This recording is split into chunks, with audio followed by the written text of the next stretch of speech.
ഈശംസിഹായ്ക്ക് സ്തുതിയായിരിക്കട്ടെ. വിശുദ്ധ യോഹന്നാൻ്റെ സുവിശേഷം 20-ാം അധ്യായം 1 മുതൽ 17 വരെയുള്ള തിരുവചന ഭാഗമാണ് നാം ഇന്ന് ധ്യാന വിഷയമാക്കുന്നത്.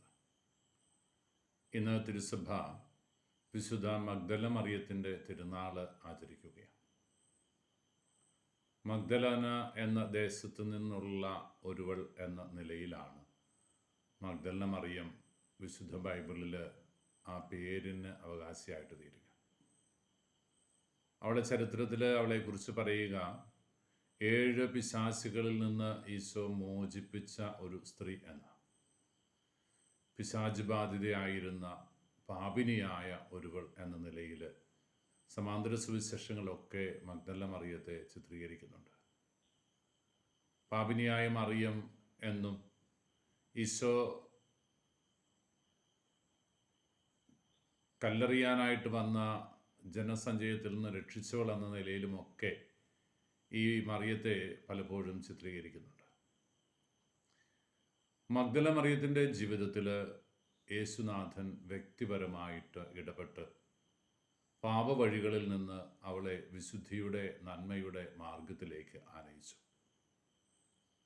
ഒരുപക്ഷെ വിശുദ്ധ ബൈബിളിലെ പുതിയ നിയമത്തിൽ പരിശുദ്ധ അമ്മയെ മാറ്റി നിർത്തിയാൽ ഈശോയെ ഏറ്റവും കൂടുതൽ ആരാധിച്ചിരുന്ന, സ്നേഹിച്ചിരുന്ന ഒരു ശിഷ്യ എന്ന നിലയിൽ കൂടെ നടന്നിരുന്ന ഒരു സ്ത്രീ, അതാണ് മഗ്ദല മറിയം. തന്നെ താനാക്കിയ, തന്നെ രൂപാന്തരപ്പെടുത്തിയ, തനിക്കൊരു പുതിയ ജീവിതം നൽകിയ, പുതിയൊരു അഡ്രസ്സ് നൽകിയ, പാപവഴികളിൽ നിന്നും തെറ്റായ ജീവിത സാഹചര്യങ്ങളിൽ നിന്നും ഒരുപക്ഷെ പിശാചിൻ്റെ ക്രൂരമായ ആക്രമണത്തിൽ നിന്നുമൊക്കെ രക്ഷിക്കപ്പെട്ട ഒരു സ്ത്രീ എന്ന നിലയിൽ കർത്താവിനോടുള്ള സന്ധിയില്ലാത്ത, പരിധികളില്ലാത്ത വിധേയത്വം ഇവളുടെ ഏറ്റവും വലിയ പ്രത്യേകതയാണ്. ആ നന്മകളും പുണ്യങ്ങളുമൊക്കെ അനുസ്മരിച്ചുകൊണ്ടാണ് ഇന്ന് തിരുസഭ മഗ്ദല മറിയത്തിൻ്റെ തിരുനാൾ ആചരിക്കുക. ഈശോയോട് അവൾ കാണിച്ച ഉദാത്തമായ സ്നേഹത്തിന് ഈശോ കൊടുത്ത മറുപടി നമുക്കറിയാം. ഉദ്ധിതനായ ഈശോയെ ആദ്യമായിട്ട് കാണാൻ ഭാഗ്യം ലഭിച്ചത് അവളാണ്. യോഹന്നാൻ്റെ സുവിശേഷ രചനയനുസരിച്ച് ഈ മഗ്ദല മറിയമാണ് ആഴ്ചയുടെ ആദ്യ ദിവസം യേശുവിൻ്റെ ശവകുടീരത്തിലേക്ക് പോവുക. ധൈര്യത്തോടെ, തൻ്റെ ഇടത്തോടെ ആ മൃതദേഹത്തിന് സുഗന്ധദ്രവ്യങ്ങൾ പൂശാനും ആദരവ് കാണിക്കാനുമായിട്ട് അവൾ പുലർച്ചെ യാത്രയാവുകയാണ്. ജീവിച്ചിരുന്നപ്പോൾ ഈശോയോട് കാണിച്ച വലിയ ആദരവും സ്നേഹവും ഒക്കെ അവൻ്റെ മരണശേഷവും അവൾ തുടരുകയാണ്. മഗ്ദല മറിയം കല്ലറയിലെ യേശുവിനെ കാണാതെ വായുന്നപ്പോൾ ശിഷ്യന്മാരുടെ അടുക്കിലേക്ക് ഓടുന്നുണ്ട്. അവരെയും കൂട്ടി കല്ലറയിലേക്ക് വരുന്നുണ്ട്. ഇതിനു ശേഷമാണല്ലോ അവൾ കല്ലറയ്ക്കുള്ളിലിരിക്കുന്ന 2 ദൈവപുരുഷന്മാരെ കാണുന്നതും അവരോട് കർത്താവ് എവിടെയെന്ന് ചോദിക്കുന്നതും. അവിടെ നമ്മൾ കാണുന്ന, കേൾക്കുന്ന വാക്കുകൾ ഏറ്റവും ഹൃദ്യമാണ്. എൻ്റെ കർത്താവ് എവിടെ എന്ന് അവൾ ചോദിക്കുക. പുറത്തേക്ക് തിരിഞ്ഞു നോക്കിയപ്പോൾ യേശുവിനെ കണ്ടപ്പോൾ ഒരുപക്ഷെ കണ്ണുനീര് ചാലുകെട്ടിയ അവളുടെ കണ്ണുകൾ നേരെ ചൊവ്വേ കാണാതിരുന്നത് കൊണ്ടാകാം, അല്ലെങ്കിൽ മൂടപ്പെട്ടത് കൊണ്ടായിരിക്കാം, ഈശോയെ പോലും അവൾക്ക് തിരിച്ചറിയാൻ സാധിക്കുന്നില്ല. തോട്ടക്കാരനാണ് എന്ന ചിന്തയിൽ അവൾ കരഞ്ഞു പ്രാർത്ഥിക്കുകയാണ്, നീ അവനെ എടുത്തുകൊണ്ട് പോയിട്ടുണ്ടെങ്കിൽ എനിക്കവനെ തിരിച്ചു തരണം.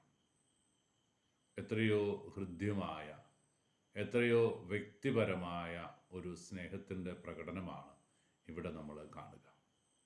ഈശോ അവളെ മറിയമെന്ന് വിളിച്ചപ്പോൾ ഗുരു റബ്ബോനി എന്ന് മറുപടി പറഞ്ഞുകൊണ്ട് അവൾ ഈശോയുടെ സ്നേഹവായ്പിലേക്ക് ചേർന്ന് നിൽക്കുകയാണ്.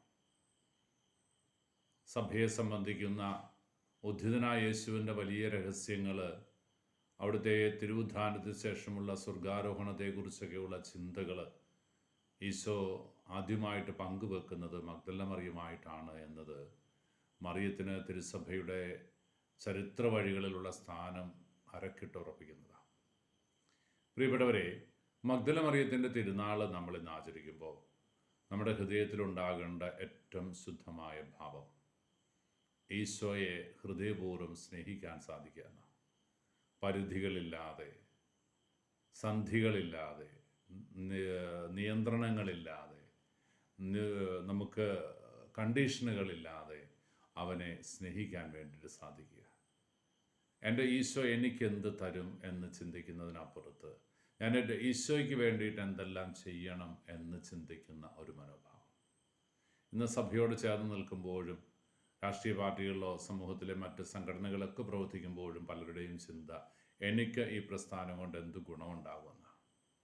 എന്നാൽ മഗ്ദല മറിയമൊക്കെ സൂചിപ്പിക്കുന്ന വലിയ മാതൃക, ഞാൻ എൻ്റെ തമ്പുരാന് വേണ്ടി എന്താ ചെയ്യണ്ടേ, ഞാൻ എൻ്റെ ദൈവത്തിന് വേണ്ടിയിട്ട് എന്താ ചെയ്യണ്ടേ, അങ്ങനെ ചിന്തിക്കുന്ന ഒരു മനോഭാവത്തിലേക്ക് ഉയരുവാൻ ഈശോ നമ്മളെ ആഹ്വാനം ചെയ്യുന്നുണ്ട്.